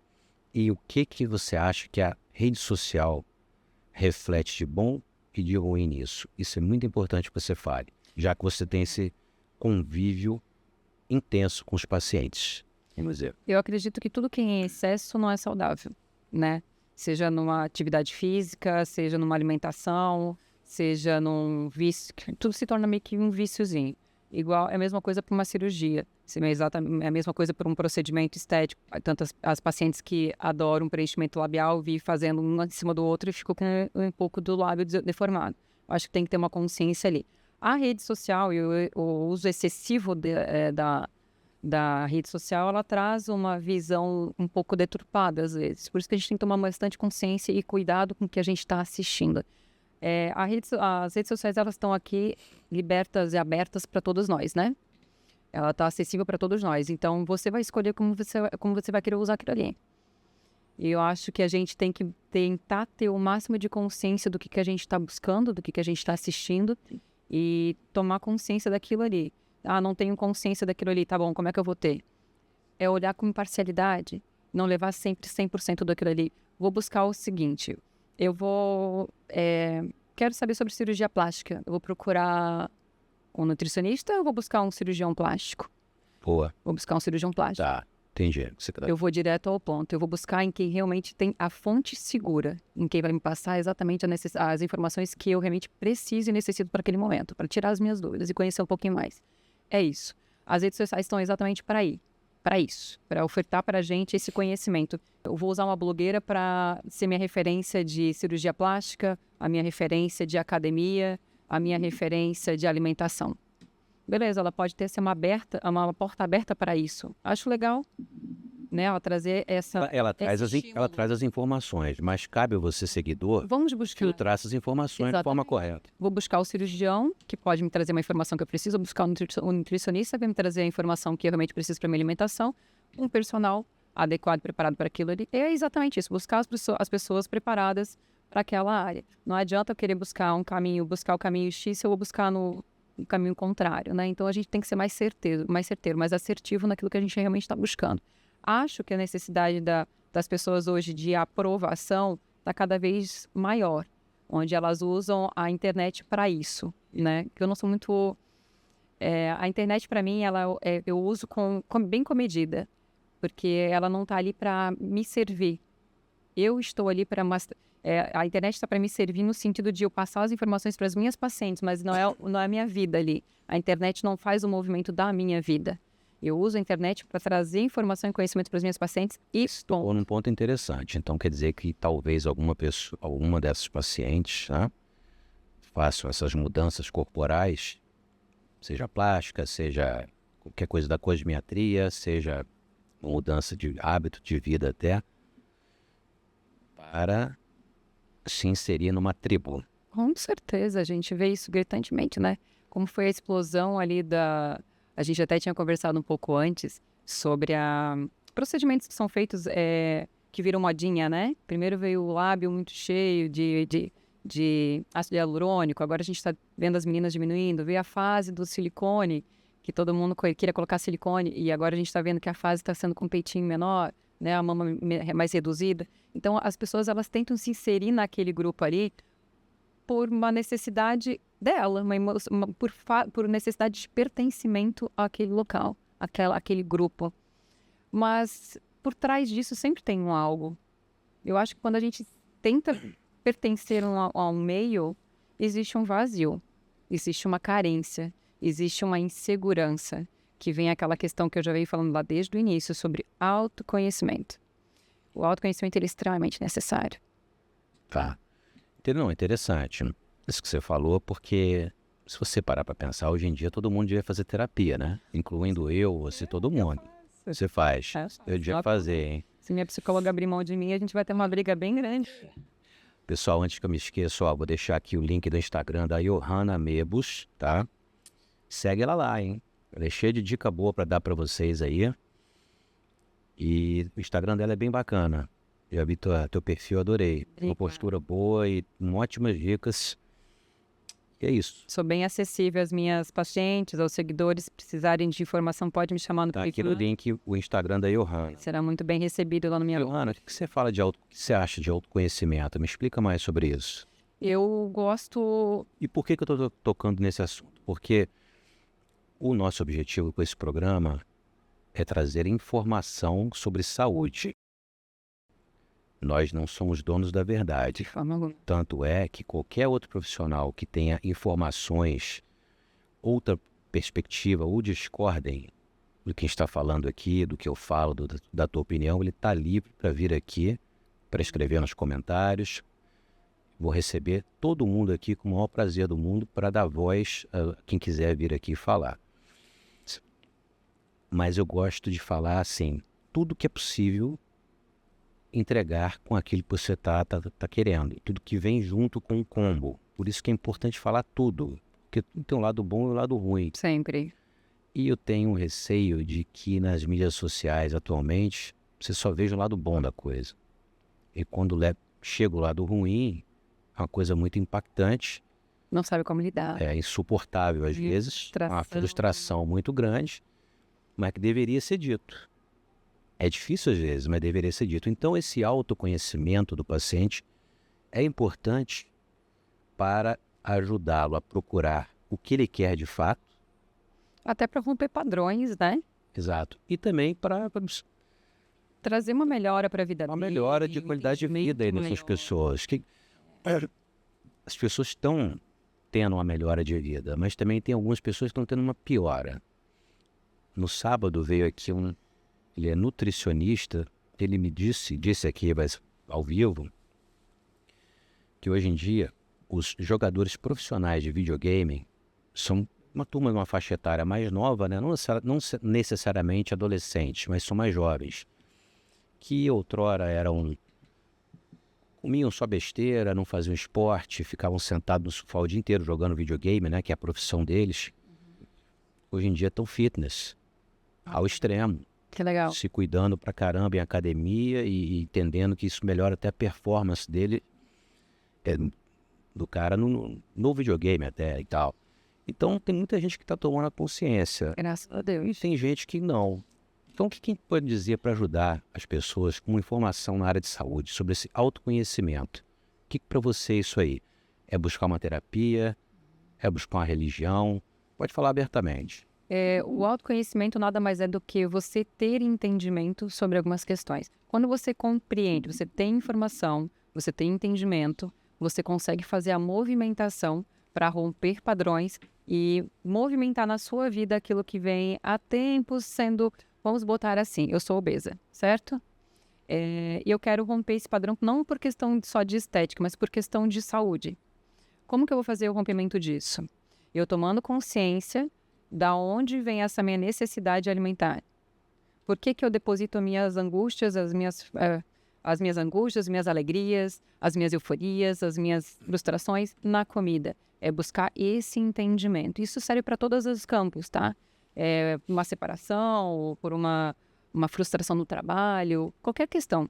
Então, se você começa a ter um entendimento por que eu uso a comida como um suporte, como um auxílio, né, um acalento para aquela situação. Então, eu entendendo sobre isso, eu consigo trabalhar o autocontrole. Claro que buscando auxílio de um profissional preparado para trazer esse suporte cada vez maior, né? Então, você tendo conhecimento, você consegue compreender melhor o teu gatilho. Você entendendo o seu gatilho, você busca meios para conseguir rompê-los, certo? E cada vez que sentir que aquele gatilho está começando a bater, está começando a dar sinal que eu estou chegando por aí, você faz o quê? Começa a trabalhar o controle, o autocontrole sobre aquilo ali. É onde você começa a modificar e a rompendo padrões e trazendo mais leveza para a sua vida. Porque o autoentendimento, o autoconhecimento é exatamente isso. A autorresponsabilidade também. Então, eu sou super a favor de fazer tratamento com psicólogo. Se tiver necessidade, busca um psiquiatra. Se quiser buscar outros meios de terapias mais abertos, busque. Se você acredita que a religião ela vai te trazer esse suporte, que eu acredito, isso é a minha opinião, eu estou dando sobre a minha opinião, né? Eu e Johanna acredito nisso. Então, eu acredito que Deus é acima de tudo e a gente busca o restante por trás, né? O que a gente pode trazer de auxílio. Então, a gente busca sim. Eu busquei para mim, né?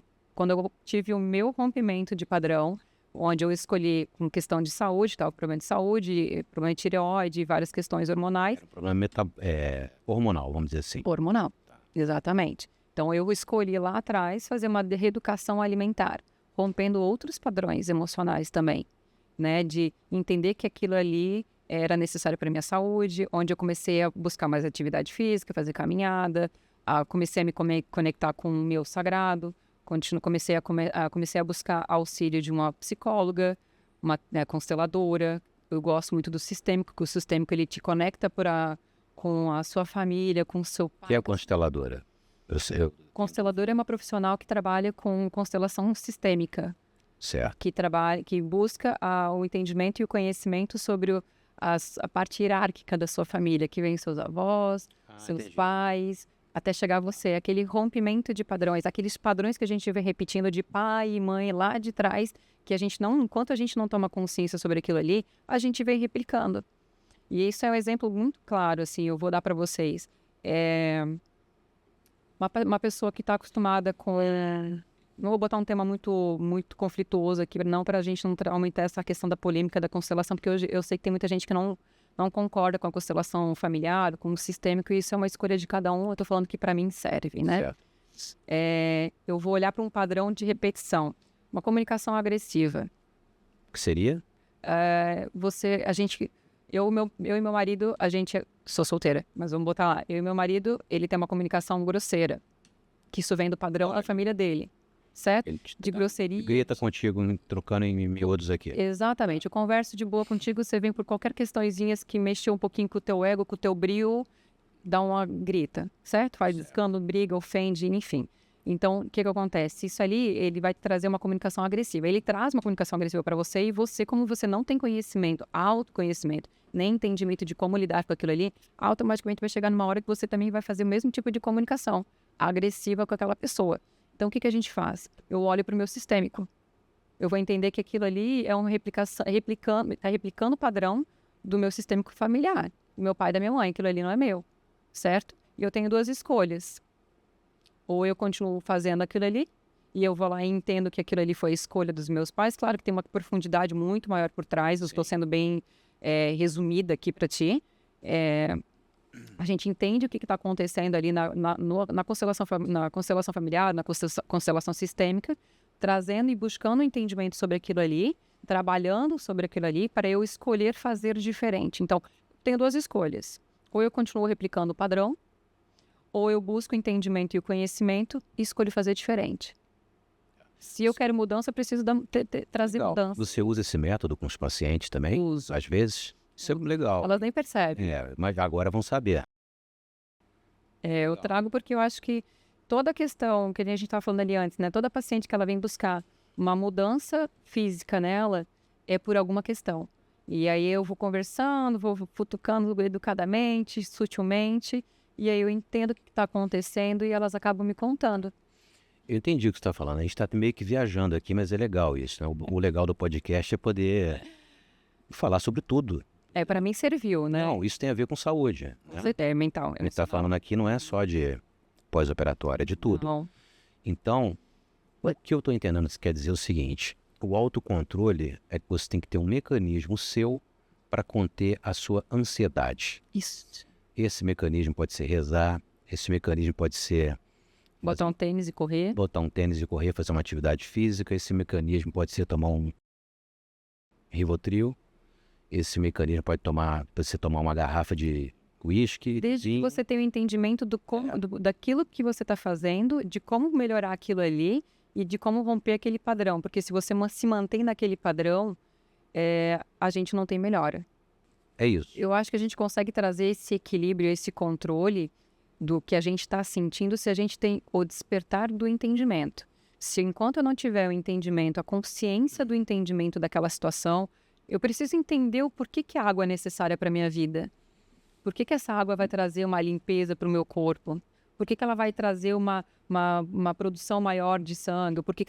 Qual é a utilidade dessa água? Enquanto eu não tiver a utilidade dessa água, eu vou estar tomando refrigerante.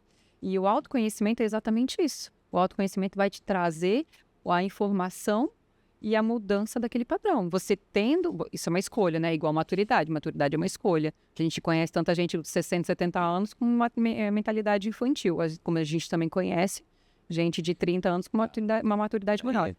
E o autoconhecimento é isso. Vou só te interromper por uma coisa importante que eu tenho para dizer. Retomando o raciocínio, já que a gente deu essa viajada boa, eu acho bacana isso. Eu me amarro nisso até. Porque isso é uma resenha, um bate-papo. É uma entrevista. Claro. Então tá tudo relacionado aqui, inclusive com o psicológico. Sim. Seja do paciente ou não. Eu acho que a pessoa, ela vai querer se encaixar num padrão, certo? Você falou. Então, se ela tem uma coisa que ela não gosta no corpo dela, ela vai procurar um cirurgião plástico ou vai mudar os hábitos de vida dela, certo? Era isso que a gente estava falando um pouco antes de entrar nesse papo. Ou ela vai se aceitar. Tem isso hoje em dia, né? Que é maravilhoso. Porém, eu acho que tanto para a pessoa se aceitar hoje em dia, como para procurar a mudança, que seja para se inserir num padrão ou numa tribo, ela pode fazer o que ela quiser, contanto que ela não prejudique a saúde dela. Daí você falou uma coisa aí, por exemplo, se a pessoa é obesa mórbida, eu acho melhor que ela procure ficar fitness para se enquadrar, só que seja para se enquadrar num padrão, do que morra. Sim, mas ali não é uma questão, isso não é uma questão, é que hoje em dia tudo é preconceito, tudo é um problema, a gente não consegue nem abordar direito alguns assuntos porque a gente fica com receio do que as pessoas vão... Só deixar claro pro público que eu estou falando é... Saúde. Você está falando sobre saúde? Se você quer se encaixar... Alimentar, emocional e físico. Eu quero me encaixar num perfil da turma que escala montanha, tá? Eu sou contra, tá? Desculpa te interromper, mas eu sou extremamente contra a pertencer a grupos, a meios, a grupos. Não, você não precisa ter que pertencer a grupo nenhum, você precisa pertencer a você. Johanna, mas aí não tem como, isso é de cada indivíduo. Eu entendo. Mas você sabe... Ligo não, eu só ligo... Concorda comigo que se eu tenho necessidade de pertencer a algum meio, eu vou estar sempre em frustração? Porque eu posso não ser aceita? Eu não sei, isso sempre teve, a vida inteira, hoje em dia está mais impactante, mais presente por causa de rede social, mas sempre teve. Eu acredito que sim, a gente tem que se bastar. O autoconhecimento traz isso pra gente. Eu não estou falando que a gente tem que viver isolado no meio do mato, não estou falando nada sobre isso. Estou falando que a gente tem que se conhecer, a gente tem que se auto-responsabilizar sobre as nossas escolhas, falas e tudo mais.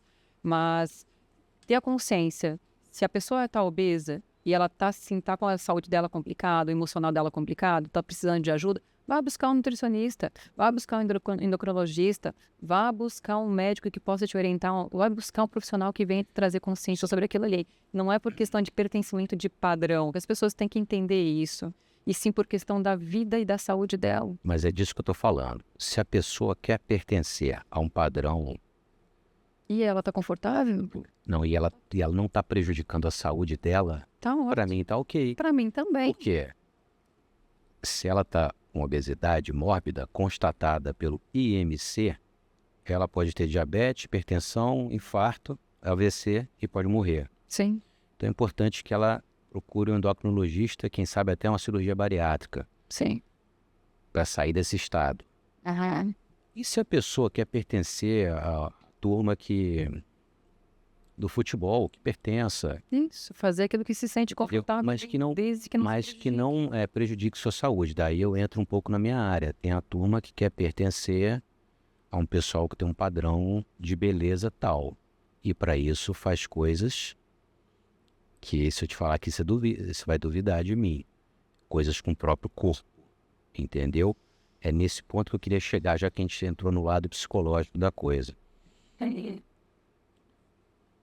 A pessoa pode querer aquele pertencimento ali, fazer um monte de tatuagem, eu acho maneiro, eu acho lindo tatuagem, tá? A pessoa pode querer pertencer àquele outro grupo que gosta de tomar vinho, gosta de comer, gosta de... Teatro, e faz o que Faz o que quiser. Isso. Mas cuida da saúde, não deixe sua saúde de lado qualquer coisa, entendeu? Eu acho que o objetivo é É isso, eu me perdi também um pouco. Não, mas o objetivo é exatamente esse, né? As pessoas buscarem aquilo que satisfazem ela, aquilo que traz prazer para ela. Tá se sentindo confortável? Tá se sentindo bem com aquilo que você está fazendo? Então continue, desde que não traga piora para a sua saúde, desde que você não coloque a sua vida em risco. Eu penso dessa forma. Se a pessoa, ela quer fazer... Eu tenho vários pacientes de triatlon, né? Então, quer fazer triatlon? Faça triatlon, desde que não prejudique a sua saúde.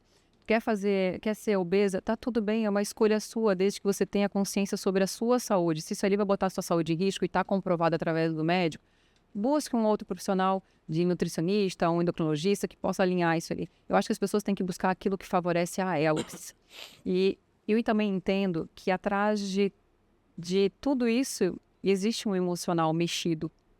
Talvez a gente vai até cutucar aqui algumas pessoas que elas não venham gostar. Pode falar. Mas eu acho que a gente abrir o nosso entendimento, o nosso conhecimento, isso é muito importante. Se está trazendo algo para prejudicar a nossa vida, se alguma coisa está acontecendo e está me prejudicando, tem alguma coisa errada que eu estou permitindo que isso aconteça ainda. Então vamos mudar isso ali, vamos buscar o entendimento daquilo ali para a gente tentar trazer uma melhora para a nossa vida. Questão alimentar, compulsivo por questão de alimentação, vamos buscar uma psique ali atrás, vamos buscar um psicólogo, um psiquiatra para entender aquilo ali. Tá? Excessivamente, eu já tive várias pacientes minhas que estavam fazendo atividade física excessivamente. Não estou falando que a atividade física é ruim, não, mas fazer treino de manhã, de tarde, de noite. É ruim. Causou lesões. Não, é ruim, por quê? É ruim se você não é um atleta profissional que ganha dinheiro com isso. É igual bebida alcoólica, é igual cigarro, tudo em excesso faz mal. Tudo em excesso faz mal. E é esse o meio que a gente tem que buscar, um equilíbrio ali no meio. Tem que ter um equilíbrio para tudo. É essa a questão. Entendi. E trazendo isso agora para o início da conversa, para o pós-operatório, você pega casos, como eu te falei, você fica com o paciente no antes, no durante, no depois, conhece os filhos, conhece o cachorro, todo mundo, né? Sim. E fica super... Toma um cafezinho, participa de aniversário, é isso mesmo. O que você acha que a gente pode fazer para ajudar essas pessoas no pós-operatório hoje em dia? Falar, sai da internet, não fica em rede social, começar a mandar para um psicólogo, como era antigamente, era obrigatório antigamente. Hoje em dia você não pode mais sugerir isso para a pessoa, ou então já começar a fazer algum uso de medicamento mesmo, de um antidepressivo, alguma coisa assim. Não precisa falar a fundo sobre isso, para estabilizar o humor daquela pessoa e ela até mesmo cumprir esse pós-operatório. Isso é uma dúvida minha. Eu já conversei com alguns psiquiatras sobre isso, eles falaram que tem indicação sim, porque a cirurgia mexe muito com a cabeça, com as sinapses nervosas no cérebro até no pós-operatório. Mexe, porque tanto que existe a fase da depressãozinha, né? Exatamente, e com a psique toda da pessoa, com aceitação do marido que era contra, ou então... É porque a grande maioria das pacientes, quando elas vão para um procedimento cirúrgico, elas vão projetando o final. Elas não entendem o processo que tem que passar para chegar lá no final, né? Então, eu acredito assim, longe de mim eu estar aqui para indicar a paciente e ir direto para o psicólogo, né? Mas eu acho que seria saudável. Seria uma opinião só. Mas acho que seria saudável. Você tem essa experiência aí, não é paciente.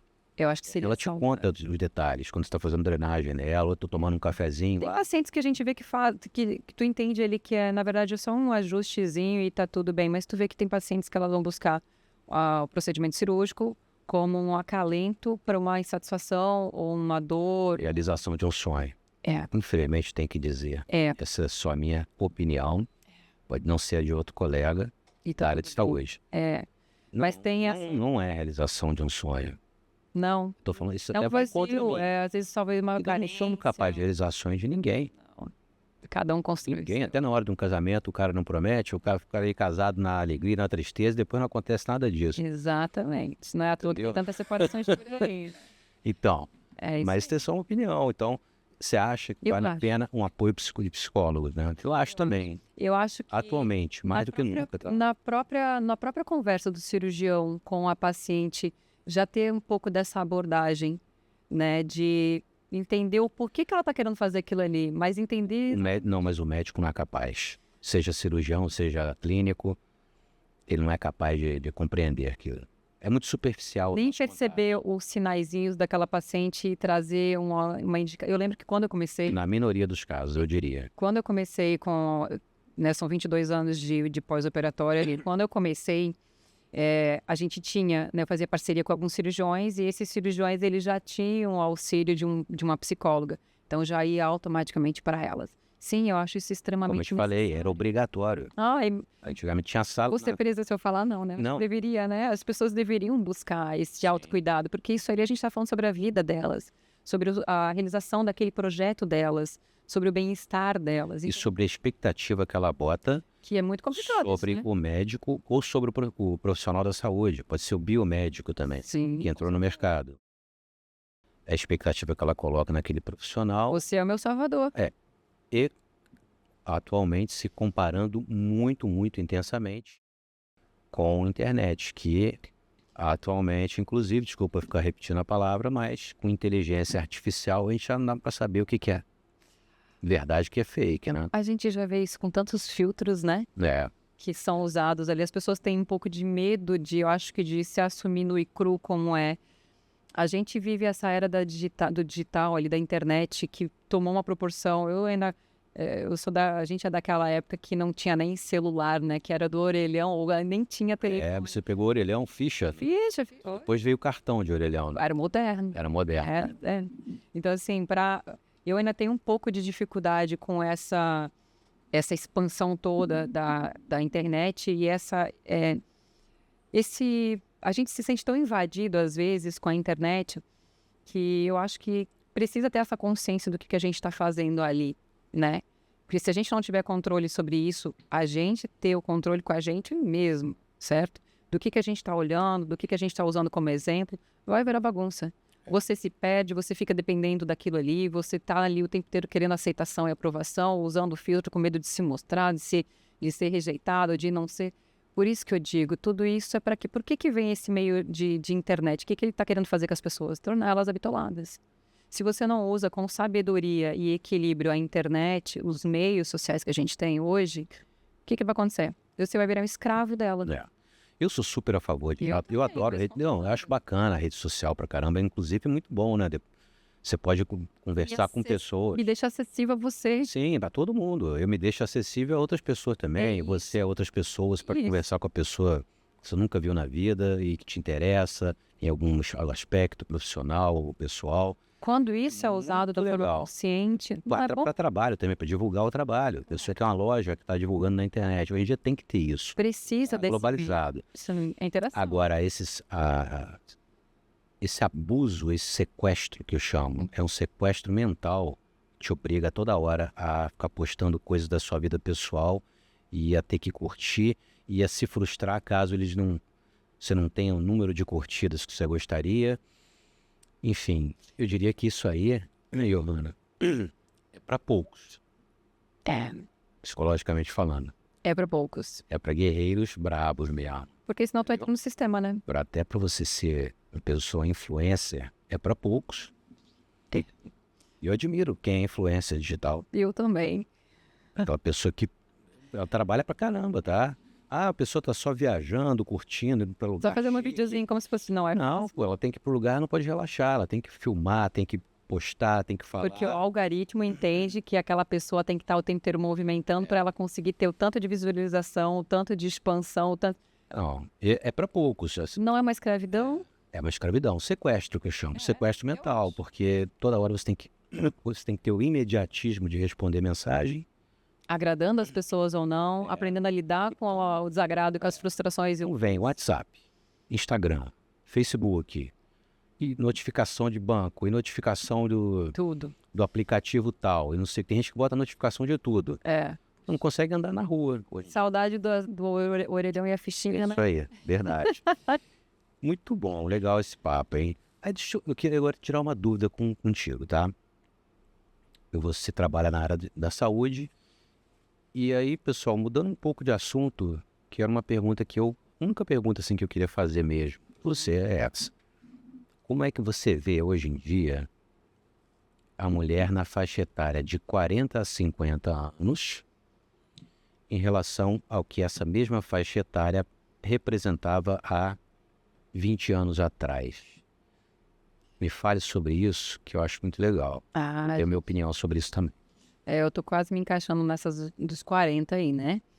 E eu acho que a mulher de 40, 50 anos hoje, ela já tem um Você entendimento. está com quantos anos? Eu tenho 38. Ah, nem parece que tem menos. Muito obrigada. Bem menos. É alimentação limpa, autocuidado, Constelação também. o autocuidado, constelação bem, terapias, é isso aí. Terapia. E é exatamente isso que vem trazendo essa qualidade de vida para a gente. A gente começou a se enxergar mais. Eu não sou contra, eu sou extremamente a favor da família, de casamentos, eu prezo por isso. E eu também prezo por o autoconhecimento. A gente precisa, não só a mulher, como o homem também precisa buscar conhecimento. Você precisa cuidar de si, olhar para si, saber o que realmente quer. E eu acho que foi essa mudança que eu vejo gritantemente das minhas pacientes de 20 anos atrás para hoje. Não estou falando das pacientes, vamos agora esquecer. Não o emocional, o mental e o Das mulheres da faixa etária de 40 a 50 anos. O que você acha do ponto de vista de cuidados com a saúde, melhor. busca pela estética, busca por coisas que outrora Mas é esse nem se autoconhecimento que pensava nisso. Isso, mas é esse autoconhecimento que elas começaram a trazer para elas, de se olhar, de se respeitar, de querer ter espaço. Eu quero ter uma qualidade de vida maior ali na frente. Poxa, meus netos estão aí, o que eu vou fazer? Começou a melhorar. Eu tenho muitas pacientes assim, 60, 70 anos, e maravilhosas, que fazem uma boa alimentação, que fazem atividade Você física. acha que as mulheres estão mais bonitas hoje? Eu acho. Estão envelhecendo com muito mais cuidado. Boa, eu acho também. E com muita mais saúde. Com certeza disso. Isso eu vejo gritantemente nas minhas pacientes. Tem uma paciente que fez a cirurgia comigo há uns 2 anos atrás, 70 e poucos anos, 73 anos, acho que ela deve ter agora, que está maravilhosamente bem, faz academia, cuida da alimentação dela, faz as terapias dela, vai para o baile e ainda cuida dos netos. Olha que coisa mais linda. E é esse entendimento que as minhas... Você tira ela de perto dos netos, você não diz nem que ela é avó. Não, nem Tá esperando dizer. É isso aí. E aí, mas o que trouxe esse entendimento para essa paciente ter essa mudança na vida dela? Ela começou a olhar para ela. Ela começou a se reconhecer, Aí, a buscar conhecimento. Claro. Não importa de que caminho, que O que forma. a gente é se a gente não sabe quem a gente é? Eu não sou nada. Se eu não sei o que eu quero e para onde eu vou, você faz o quê? Você fica onde? Parado, perdido. Então, quando a gente começa a olhar pra gente, saber o que eu gosto, o que eu não gosto, se eu quero fazer atividade, qual o tipo de atividade, que tipo de alimentação que eu posso trazer pra mim, eu quero fazer aquela cirurgia consciente, eu quero ter um autocuidado emocional ali, porque eu quero aprender a lidar com as minhas questões, com as minhas fúrias ou com as minhas ansiedades. Se eu não trouxer o autoconhecimento para todos esses caminhos, eu vou ficar como? Eu vou me sentir... Vai estar sempre faltando alguma coisa, vai estar sempre um buraco ali no meio. E é esse entendimento que as mulheres de 40, 50, 60 anos estão tendo cada vez mais, buscando se conhecer e buscando trazer cada vez mais qualidade de vida para elas. Uma atividade, com uma alimentação, com um lazer. Maravilhoso. Vou te falar, o que eu observo atualmente é que essas mulheres nessa faixa etária estão se alimentando super bem, pelo menos de segunda a sexta-feira. Todas estão fazendo atividade física, todas não, a maioria, né? A maioria. Não importa qual é o pensamento dela, qual é a tribo que ela pertence, elas fazem uma atividade física. Já perceberam que não são velhas, né? Que a velhice está aqui dentro, né? É isso que eu quero chegar. É isso. E ficam super bem, fazem bastante procedimento estético por aí, sou super a favor, continuem fazendo, com consciência. Claro, não sai fazendo o que você não precisa.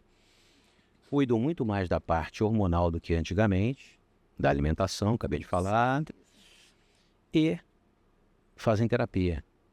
Isso acho que dá mais uma autoconfiança para a mulher. Tem casamento melhor que esse? Acho que não. Não tem. Concordo com você. Não tem. Não tem como dar errado. É.